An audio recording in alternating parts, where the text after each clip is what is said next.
Depuis qu'il fait des exercices de concentration chez une neuropsychologue, Lucas souffre moins d'hyperactivité. Pénalisé, il avait pris du retard en CP. Aujourd'hui, il est en CE2 et sous traitement médicamenteux.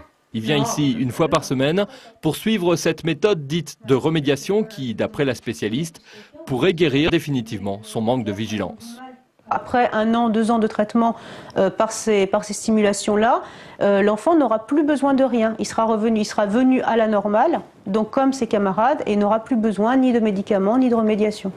Avant de venir ici, Lucas avait du mal à fixer son attention sur une tâche longue et fastidieuse.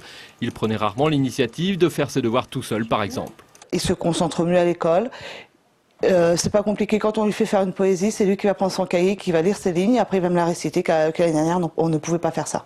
Pour aider ses patients à focaliser durablement leur esprit sur une besogne unique, Brigitte Forgeot leur diffuse un son différent dans chaque oreille. Elle stimule ainsi leur cerveau et les contraint à produire des ondes sonores qu'ils n'engendrent pas en quantité suffisante. Je leur propose d'écouter un son qui va les aider à se concentrer. Et là, souvent, ils me demandent après, est-ce que je peux remettre le casque? Donc, eux, ils sentent vraiment que ça les aide. Cette méthode et ses résultats sont loin de faire l'unanimité. Certains assimilent ces ondes sonores à une drogue, leur diffusion procurant une sensation de relaxation et d'ivresse. Persuadée au contraire de la justesse de sa démarche, Brigitte Forgeot en a même fait un sujet de thèse.